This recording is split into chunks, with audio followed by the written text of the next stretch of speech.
If it's Friday, it's Down and Dirty Woodscraft. Stay with me. And per quick tip, the Percussion Revolver series, I've got a new video posting on Rumble Saturday, and I've got the link to my channel down in the description. So if you want to see a Percussion Revolver video, please jump over and take a look. Now, on with the show. Okay guys, today we're going to talk about hanging a pot, a simple way to put a pot over a fire. Now, most time I use bush pots that have round bales, but I want you to notice this one.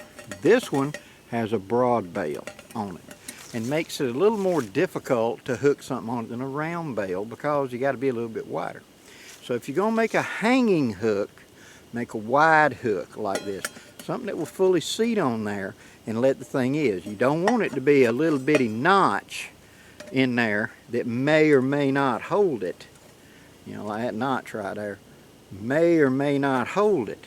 I want it to hook because this is going to be full of boiling water, remember? And so when I take it on and off the fire, I do not want it to spill unexpectedly. A, I'll lose my supper. B, it may hurt me. So I want to avoid that. So I already got this made up, but let's say I just created this right quick.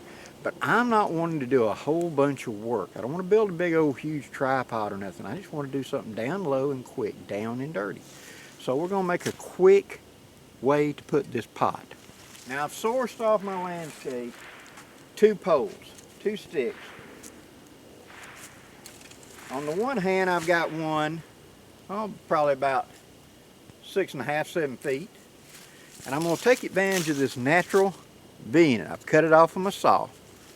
On the other end, I've chamfered it off at an angle so it sticks in the dirt.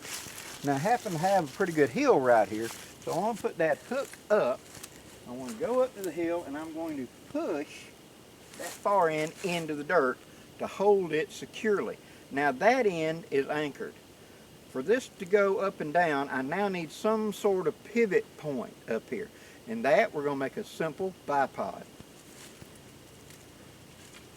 So what we're going to do is we're going to take another stick of about the right length that we're going to want, and I'm going to cut it off where I need.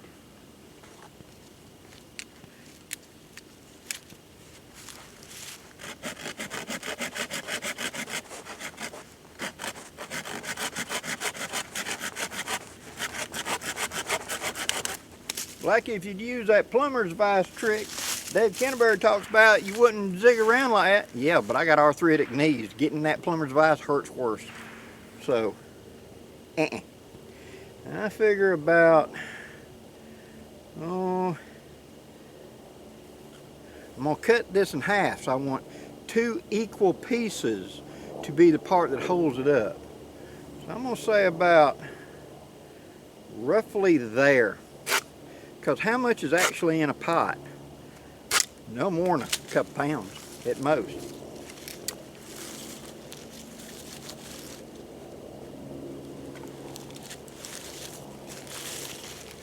Okay, so now I got 2 pieces roughly the same length.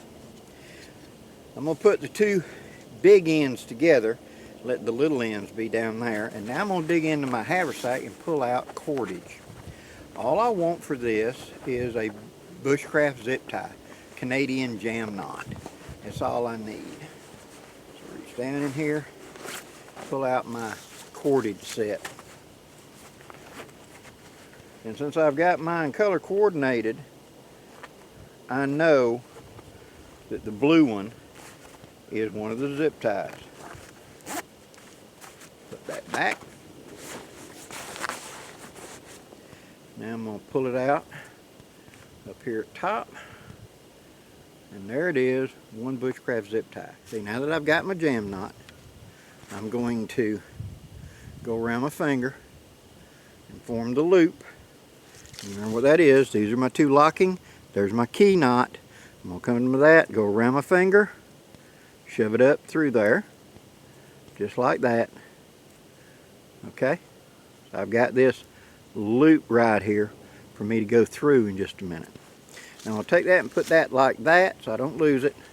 I'm going to come down about 1 hand span from the top, and I'm going to wrap it tightly 3 loops, and I'm going to go through that loop I just made, making sure that the cord coming through and the cord that's already there are side by side, not going in opposite directions. And I'll pull it down tight like that, get my finger out of the way, and I'm going to saw it down tight.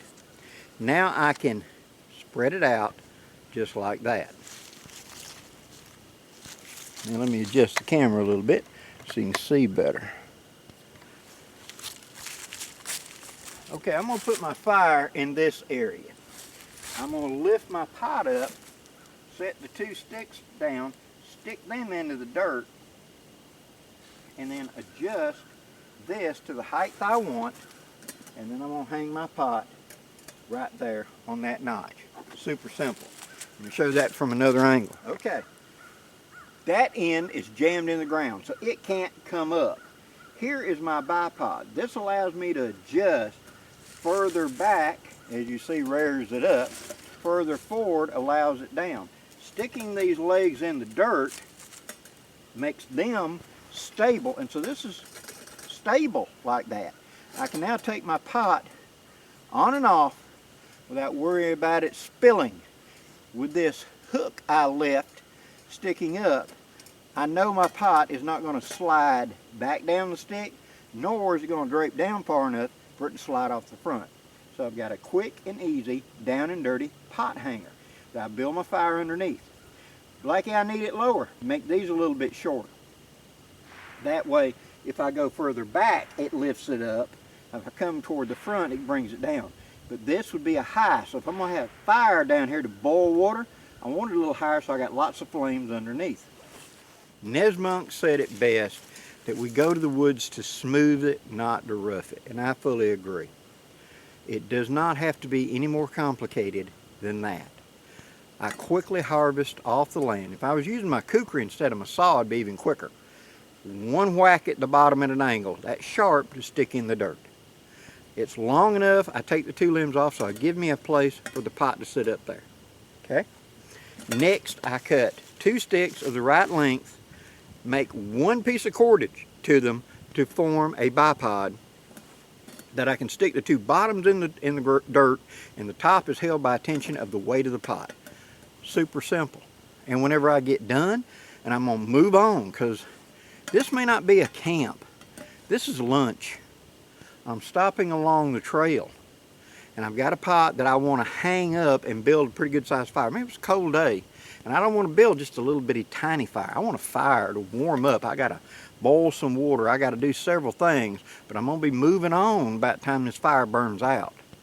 So I'm not going to invest any more than I have to in it. Something like this, a simple bipod like this, will do the job. And when it's time to go, all I do, drop the stick, reach down, grab my bipod, grab that locking knot and pull the 2 sticks out.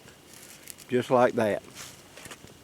The sticks get left, the cordage goes back in my thing, and I'm back on the trail. I didn't spend an hour building something to cook a lunch. I took 2 minutes to make me something to eat lunch with. Then this pot, while it's cooling, I'm jamming that back up, getting everything, making sure my fire is completely out, and I'm on the trail. I don't have to carry a trammel, a cook set or whatever, not a cook set, excuse me, a trammel or some sort of bale or whatever. All I gotta need is what's in here, a piece of cordage, and whatever pot I'm using. That's all you're gonna need when you're playing down and dirty. Hope you've enjoyed this content, guys. If you have, please hit that like, share, and subscribe button. I'd really appreciate it. And until next time, guys, I'm Blackie wishing safe journeys. Have a great day, guys.